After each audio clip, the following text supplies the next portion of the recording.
इस बात में तो कोई शक नहीं कि इस दुनिया में जो भी इंसान आया है उसको एक ना एक दिन मरना जरूर है।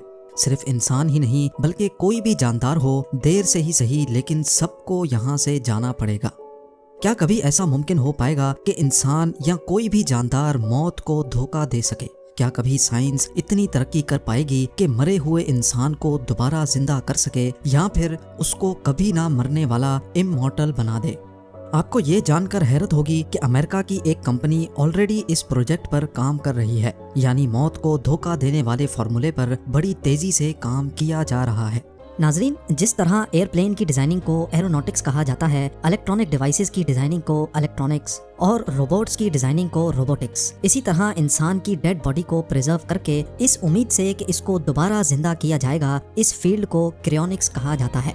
एक्सपर्ट्स काफ़ी पुरउम्मीद हैं कि आने वाले 50 या 70 सालों के बाद मेडिकल साइंस इतनी तरक्की कर लेगी कि वो इंसान को मरने से रोक सके या फिर मरे हुए इंसान को वापस जिंदा भी कर पाए। इसी वजह से जिन लोगों को मरने के बाद वापस इसी दुनिया में जिंदा होने का शौक है और वो मेडिकल साइंस पे इतना भरोसा भी रखते हैं, उनके लिए स्कॉट्सडेल एरिजोना में एल्कोर नामी कंपनी का हेड ऑफिस मौजूद है।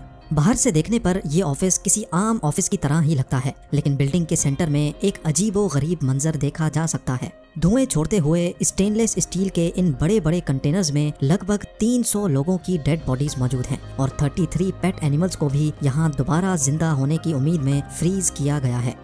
यहाँ इंसान की मौत को उस अंदाज से नहीं देखा जाता जैसे हम देखते हैं, बल्कि एल्कोर की टीम का मानना है कि ये लोग भी नॉर्मल इंसान हैं, बस उनका दिल नहीं धड़कता और वो एक लंबे अरसे तक चुपचाप सो रहे हैं। इसके अलावा इनकी बॉडी का हर एक पार्ट बिल्कुल परफेक्ट कंडीशन में है।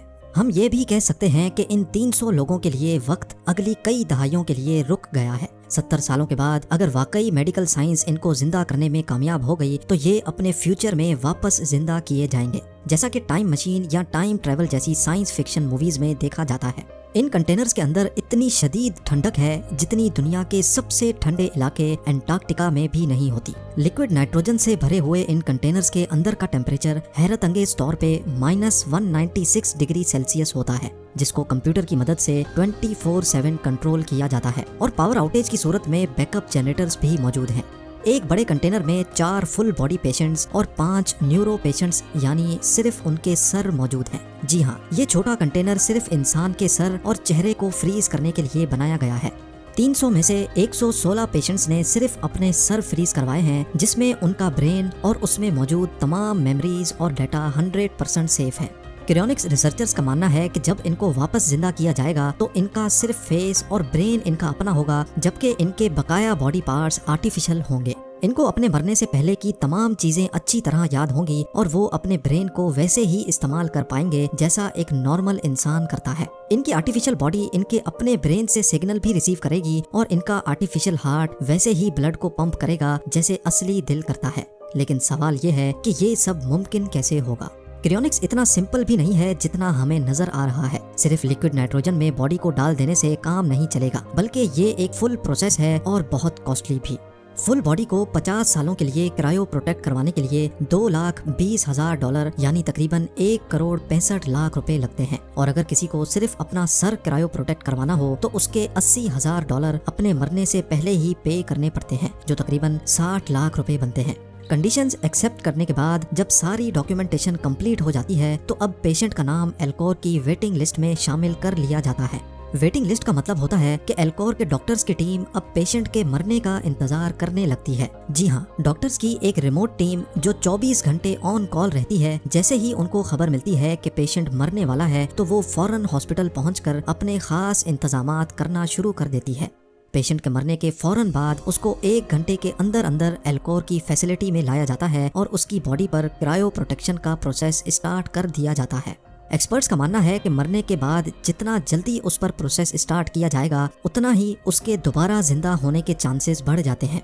लेकिन आखिर वो कौन सा प्रोसेस है जो दोबारा जिंदा करने के लिए बहुत इंपॉर्टेंट है? मरने के बाद इंसान का दिल बंद हो जाता है और इसके साथ ही ब्लड का फ्लो भी वेन्स में रुक जाता है। जब बॉडी के डिफरेंट पार्ट्स तक ब्लड की सप्लाई नहीं पहुंचती तो एक एक करके ये पार्ट्स भी फेल होना स्टार्ट हो जाते हैं। मरने के बाद से लेकर क्रायो प्रोटेक्शन का प्रोसेस स्टार्ट होने तक पेशेंट के अंदर ब्लड का फ्लो लाजमी रखना होता है ताकि ब्रेन और ऑर्गन्स तक ब्लड पहुंचता रहे। इसके लिए पेशेंट की चेस्ट पर एक मैकेनिकल पंप लगाया जाता है जो आर्टिफिशियली उसके ब्लड को बॉडी पार्ट्स तक पंप करता रहता है। लेकिन मामला यहाँ खत्म नहीं होता। इसके बाद ऑपरेटिंग रूम में स्टार्ट होता है असल एक्शन। यहाँ पेशेंट की बॉडी में से सारा खून एक पंप की मदद से निकाल लिया जाता है और उस खून की जगह एक खास केमिकल वापस बॉडी में डाल दिया जाता है। यहाँ ये समझना जरूरी है कि इंसान की बॉडी में 60% पानी होता है। अगर इसको ऐसे ही लिक्विड नाइट्रोजन में डाल दिया जाएगा तो बॉडी के सेल्स के अंदर का पानी क्रिस्टल बन जाएगा, जिसकी वजह से बॉडी सेल्स टूट जाएंगे और फिर वो किसी भी सूरत वापस रिपेयर नहीं हो सकते। एल्कोर के डॉक्टर्स का मानना है कि पेशेंट के ऑर्गन्स को सही सलामत रखने के लिए इसकी वेन्स में एंटी फ्रीज लिक्विड डाला जाता है और फिर बॉडी के टेम्परेचर को आहिस्ता आहिस्ता ड्रॉप किया जाता है। नॉर्मल पानी का फ्रीजिंग पॉइंट जहां 0 डिग्री सेल्सियस होता है, वहीं एंटी फ्रीज लिक्विड का -100 डिग्री सेल्सियस होता है। इसका फायदा ये है कि जब बॉडी का टेम्परेचर ड्रॉप हो रहा होता है तो ऑर्गन्स इस खास एंटी फ्रीज लिक्विड से पहले ही फ्रीज हो जाते हैं। बॉडी का टेम्परेचर ड्रॉप होते होते एक पॉइंट ऐसा आता है जब बॉडी किसी शीशे की तरह पत्थर बन जाती है और इस पॉइंट पे बॉडी को उठाकर लिक्विड नाइट्रोजन टैंक में डाल दिया जाता है, जहां -196 डिग्री सेल्सियस में वो हमेशा हमेशा के लिए भी प्रिजर्व रह सकती है। पूरी बॉडी को क्रायो प्रोटेक्ट करने के लिए डॉक्टर्स की टीम को 12 घंटे लगते हैं, जबकि जिन पेशेंट्स ने सिर्फ अपने सर को प्रिजर्व करने का ऑप्शन चूज किया होता है उसमें डॉक्टर्स को 6 घंटे का प्रोसीजर करना पड़ता है। ब्रेन को क्रायो प्रोटेक्ट करने के बाद उसको भी कंटेनर में डालकर नाइट्रोजन टैंक में रख दिया जाता है। धुएं छोड़ते हुए इन कंटेनर्स के बराबर से गुजरते हुए ऐसा लगता है जैसे आप किसी ग्रेवयार्ड से गुजर रहे हों। ये यकीन करना काफी मुश्किल है कि न्यू टेक्नोलॉजी की मदद से शायद इनको एक बार फिर से जिंदा किया जाएगा। हर कंटेनर के बाहर इनके अंदर मौजूद पेशेंट्स की फोटो भी लगाई जाती है और उनकी फैमिली रेगुलर इनको विजिट भी कर सकती है। इन्हीं पेशेंट्स में कैलिफोर्निया से ताल्लुक रखने वाली अनीता रिस्किन भी हैं। अनीता को बॉडी के डिफरेंट पार्ट्स में कैंसर था और उनको पता था कि वो अब ज्यादा अरसे तक जिंदा नहीं रह सकती।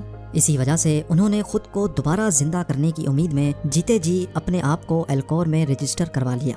अनीता की जिंदगी के आखिरी दिनों में उन्होंने कई टीवी इंटरव्यूज भी दिए और हत्ता के अपने ऊपर होने वाले क्रायोनिक्स प्रोसीजर को भी शूट करने की परमिशन दी। अनीता के हस्बैंड, जो कि आखिरी सांस तक अपनी बीवी का साथ देते रहे, उन्होंने भी खुद को क्रायोनिक्स के हवाले करने का फैसला किया है, इस उम्मीद से कि आने वाले सालों में वो दोबारा अपने पार्टनर से इसी दुनिया में मिल सकें। नाज़रीन, क्रायोनिक्स का एक कॉन्सेप्ट हमने कैप्टन अमेरिका और स्टार वॉर्स जैसी साइंस फिक्शन मूवीज में देखा है, लेकिन क्या अब साइंस फिक्शन वाकई एक हकीकत में बदल रही है कि नहीं? इसके बारे में मुझे कमेंट सेक्शन में जरूर बताएं। उम्मीद भी आप लोग भरपूर लाइक और शेयर करेंगे। आप लोगों के प्यार भरे कमेंट्स का बेहद शुक्रिया। मिलते हैं अगली शानदार वीडियो में।